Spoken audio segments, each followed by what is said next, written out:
What is going on, everyone? It's Justin here, and on the whole wave of setup videos that we're working on this year because of the whole work from home and stay at home period, I have another one for you today that is kind of like a setup inspiration, as well as some tips for you guys on both the products, decor, and also apps that you can use to enhance your work from home experience. As some of you guys might know, I help run the page iSetups on Instagram, which brings together a lot of setup inspiration in different looks, just to give you guys ideas as to the best way you can put together your workspace to make it the most effective, productive, and beautiful. So if you guys remember, quite a few years back, I did do a video that was kind of a wood-themed desk setup tour. And it was definitely one of my more optimistic setups that was just crazy busy. There was just too much stuff on the desk. But my friend Derek has a desk setup here that has pretty much the entire Grove website, a ton of wood design, a walnut desk, and you've got all these other accessories with it that I actually think looks really cool. So I thought I'd make a video on kind of a work from home desk setup inspiration. So as someone like myself who has a lot of technology, my office is honestly a huge mess most of the time. It's just like too much tech,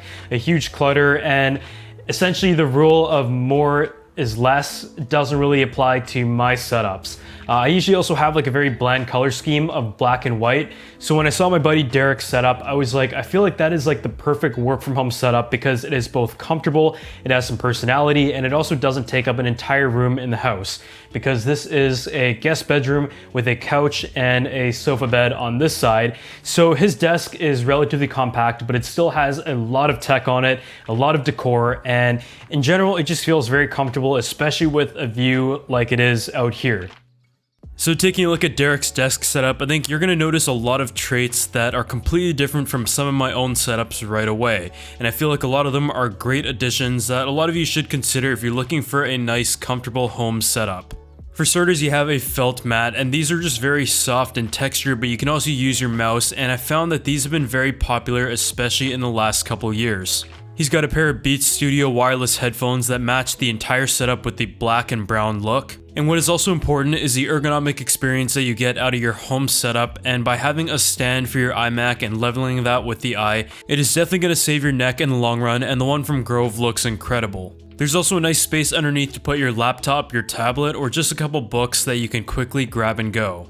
On the left side, he has a couple holders, including a pen cup from Grove, a bit of a fake plant, and a coin holder. I think these pen cups are a great way to add color to an existing setup or one that is just black and white, like in my situation. As for the keyboard, he has the Apple Magic keyboard that is stored in the Grove holder, and I also think this adds a really nice touch in bringing this setup together. It also has a matching leather wrist rest to go with it. I personally prefer the Apple Magic Keyboard as my go-to as well, and I find it to be very comfortable to use and something that I'm just used to coming from a MacBook, but it definitely isn't the most visually appealing or exciting, so this kind of adds to it.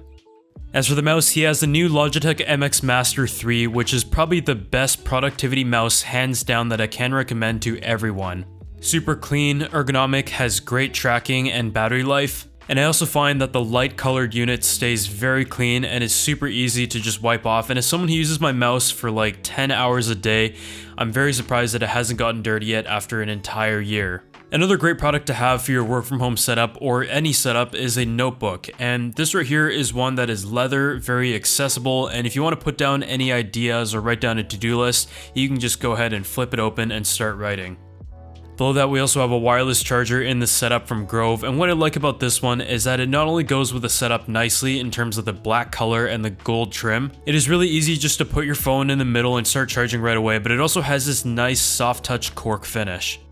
I think what I really noticed with Derek's setup though is that he picked a few colors and really stuck to it, and even though it has an overwhelming amount of wood, both in the accessories and the desk itself, with the rest of the room being painted a bright white and being next to the window, the amount of natural light that comes in and really kind of connects with the natural look of the wood goes together perfectly in my opinion. Last but not least, a chair is also very important, and although Derek has a nice leather one right here, one that I can personally recommend that I've been using for I believe the last 6-7 years is the Herman Miller Aeron for long periods of sitting. Next to the entire desk, he has a couple more plants, some lights, and a ton of board games, including one that is very fitting that he's asked me to play, which is Pandemic. A shelf is definitely something that I can recommend for any setup if you have the space, because you can display stuff that you personally enjoy but also keep a lot of the clutter off your desk, especially if you don't need it for work. Along the walls, Derek also has some nice planters and shelves to display more of the stuff that he enjoys, but also add more color and personality to the room and gives it a very nice home feel with the decor to go with it. I personally also love to use magazines because they're all unique and of their own, and they also have a ton of color to it,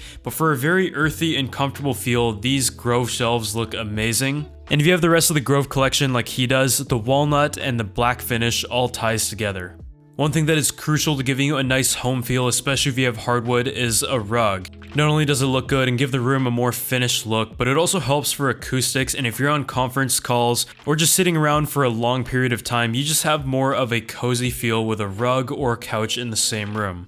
Of course, with such a nice deck and view that he has, I can't forget about that, and I decided just to have my lunch here while I was filming. And as you can probably tell, the deck goes along with the same color scheme as the office, and I feel like the best way to set up a home is to pick a look and stick with it, but also add a few different things here and there to make each room a bit unique.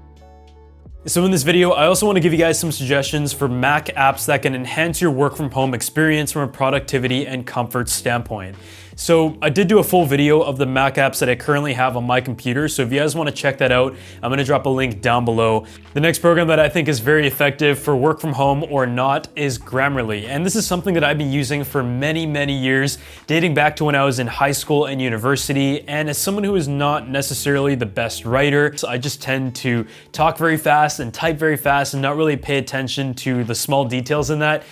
Grammarly is an amazing tool that can be downloaded to your computer as an application, or you can download Grammarly from Microsoft Office, even on your smartphone as a keyboard. But one of the most effective use cases that I found is as a browser extension. So say you're writing up an email, it will give you live feedback as to ways you can improve your writing to make it more formal or informative. Another use case might be if you're sending out a tweet, you might know that Twitter doesn't have any abilities to edit your tweet afterwards, so being able to ensure you get it right the first time can be done with Grammarly. So huge thanks to them for sponsoring this video. So what it is essentially a digital writing assistant that helps you write more confidently and effectively. It is a simple, powerful tool that allows you to simply drag and drop content and within seconds have the feedback to polish the piece. Whether it is a business, academic, or casual context, the goal setting feature in the editor and the questionnaire allows you to set goals customized to your audience, formality, tone, and intent. As a user for many years, I think this is one of the coolest and most unique features that they've added. Beyond the free version where you get the basic grammatical and spelling suggestions, the upgraded Grammarly Premium provides amazing engagement and delivery suggestions,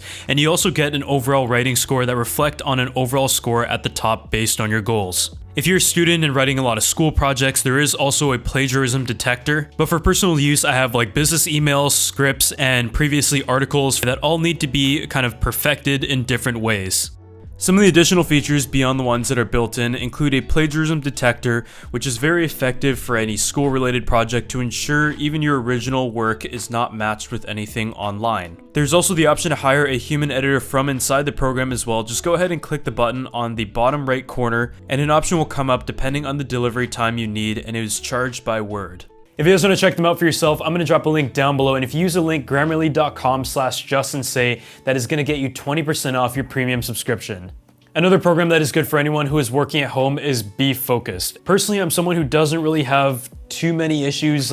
sitting in front of the computer for the entire day, but I know for a lot of people that is going to be quite new, especially if you're alone at home. So Be Focused is an app that is able to divide your time and split it up into different segments to ensure that you're staying on task and can get everything that you need to do done in a day. This right here is the Gunnar Optics, and these have been around for quite a while. And the reason why I have these is because I sit in front of my computer for anywhere from 8 to maybe 12 hours a day. And I know that sounds absolutely insane, but with the amount of videos that we have to edit at a time, I'm constantly looking at a screen. And of course, when I'm doing like color correction and grading on content, I never want to wear something like this because it doesn't give my eyes an accurate representation of the colors. But in the event where I'm just doing emails, looking for products, or just cutting the timeline of video footage, then putting something like this can really save my eyes and help my sleep because I'm not just staring straight into a bright blue light full display for the entire day. Another good plugin that goes in conjunction is called Flux, and this has been around for quite a while, but it is able to adjust your display's colors